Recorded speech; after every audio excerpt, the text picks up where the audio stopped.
Assalamualaikum warahmatullahi wabarakatuh. Perkenalkan, nama saya Alfaid Ryan Bahudin, NIM C201 2520 148 dari kelas M4. Akan menjawab 14 pertanyaan yang telah Ibu berikan. Yang pertama, apakah keputusan dalam kasus Virgin ini terprogram atau tidak terprogram?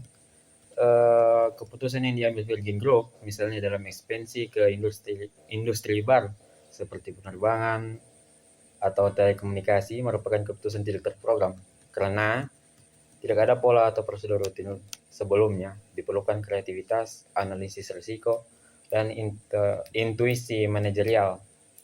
Namun, keputusan operasional harian seperti promosi tiket atau layanan pelanggan bisa termasuk terprogram karena dilakukan secara berulang dan berdasarkan kebijakan tetap. Yang kedua itu lakukan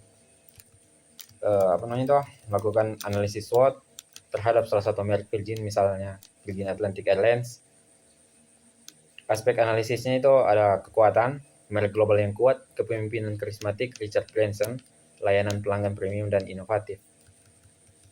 Kedua, kelemahan, ketergantungan tinggi pada reputasi pribadi Branson, biaya operasional tinggi, pasar penerbangan sangat kompetitif.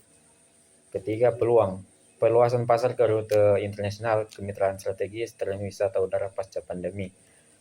Terus ancaman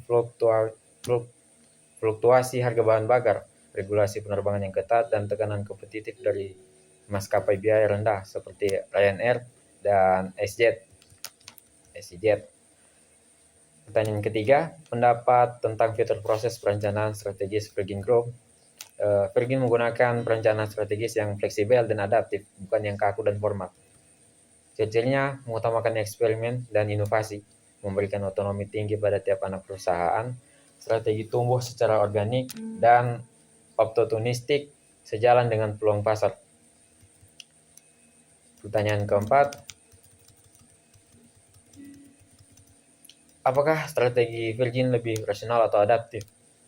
Strategi Virgin lebih bersifat adaptif karena perusahaan tidak selalu mengikuti rencana jangka panjang yang terstruktur, tetapi menyesuaikan dengan dinamika pasar dan peluang baru. Richard Branson sering mengambil keputusan berdasarkan intuisi bisnis dan memahami tren konsumen, bukan hanya analisis kuantitatif. Pertanyaan kelima, analisis 5 kekuatan Porter. Contoh itu Virgin Atlantic.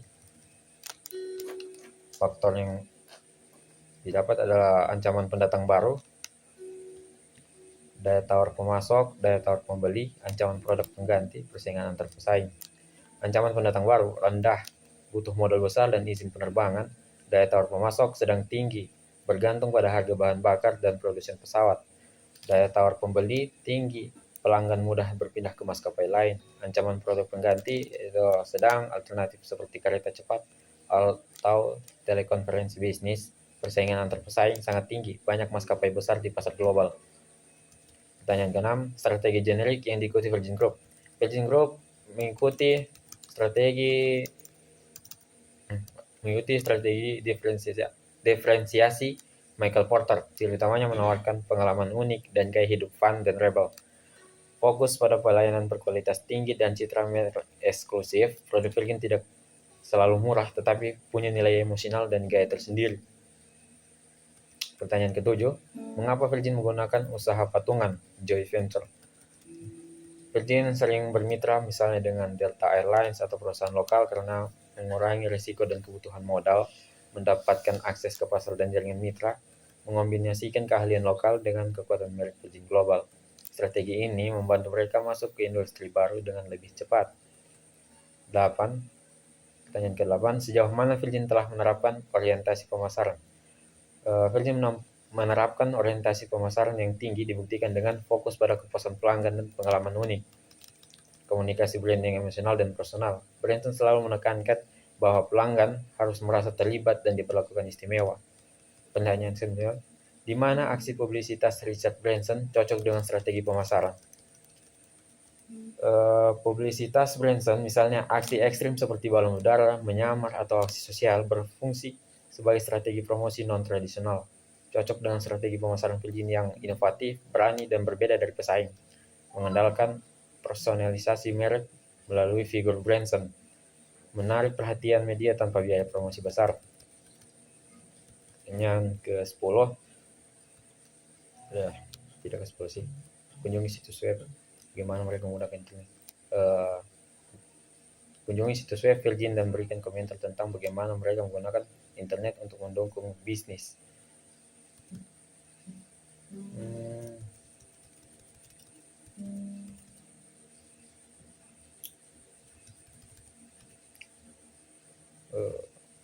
Virgin Group melalui situs utamanya Virgin.com menggunakan internet secara strategis dan terintegrasi untuk mendukung semua lini bisnisnya.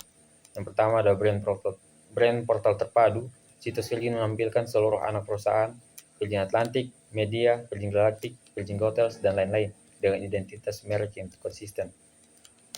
Storytelling dan publikasi. Mereka menonjolkan nilai dan kisah inspiratif, innovation, adventure, people first culture yang memperkuat citra merek. Digital customer experience. Tiap unit bisnis punya sistem pemesanan dan layanan pelanggan online. Misalnya booking penerbangan, hotel, hingga brand.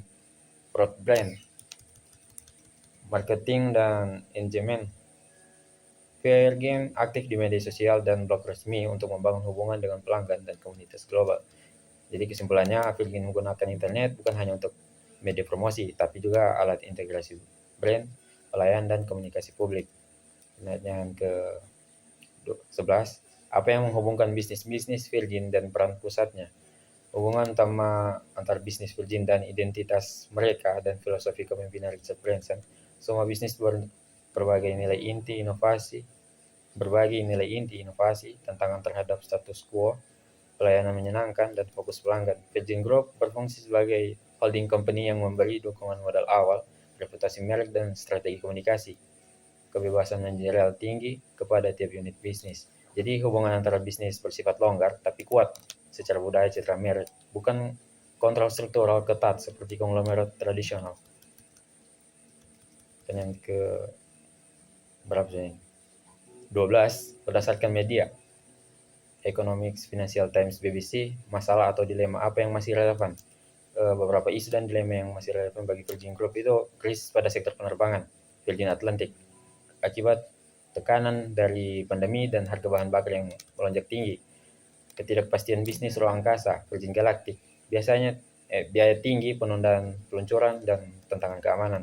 Persaingan ketat di sektor telekomunikasi, Virgin Media 02, bersaing dengan raksasa seperti BT dan Vodafone. Isu keberlanjutan, meningkatnya tuntutan terhadap perusahaan agar lingkungan dan mengurangi emisi karbon. Secara umum, dilema utama Virgin adalah menjaga inovasi dan reputasi merek di tengah tekanan finansial dan perubahan industri. Pertanyaan terakhir, masalah baru apa yang tampaknya dihadapi perusahaan dan tidak disebut dalam kasus? Masalah yang muncul saat ini transformasi digital dan AI. Bagaimana Virgin menyesuaikan diri dengan otomatis layanan dan personalisasi berbasis data. Perubahan perilaku konsumen pasca pandemi, kebutuhan terhadap keamanan, kenyamanan, dan layanan berbasis teknologi. Diversifikasi yang terlalu luas. Risiko kehilangan fokus inti merek jika terlalu banyak lini bisnis tidak saling terhubung. Yang terakhir dan tadi. Pertanyaan terakhir. Untuk setiap masalah, bagaimana menurut Anda perusahaan dapat mengatasinya? Menurut saya beberapa strategi yang bisa diterapkan Virgin, yaitu dari masalah pertama, krisis penerbangan dan harga bahan bakar. Dia itu harus fokus pada efisiensi operasional, menggunakan pesawat hemat energi, dan kerjasama aliansi global. Kalau masalah ketidakpastian bisnis ruang angkasa, perkuat kemitraan dengan investor teknologi dan lembaga penelitian untuk mengurangi biaya riset, persaingan di sektor telekomunikasi. Di persaingan di sektor telekomunikasi, kembangkan inovasi layanan pelanggan, AI chat support, loyalty apps, aplikasi, dan strategi bundling dengan layanan lain Virgin. Isu keberlanjutan, implementasi green strategy di semua unit, misalnya biofuel, carbon offset, dan energi terbarukan. Transformasi digital, investasi pada big data, dan sistem personalisasi pelanggan lintas platform Virgin. Kesimpulannya, Virgin harus menyeimbangkan inovasi, tanggung jawab lingkungan, dan konsistensi mereka agar tetap relevan di masa depan. Oke, sekian dari saya. Terima kasih.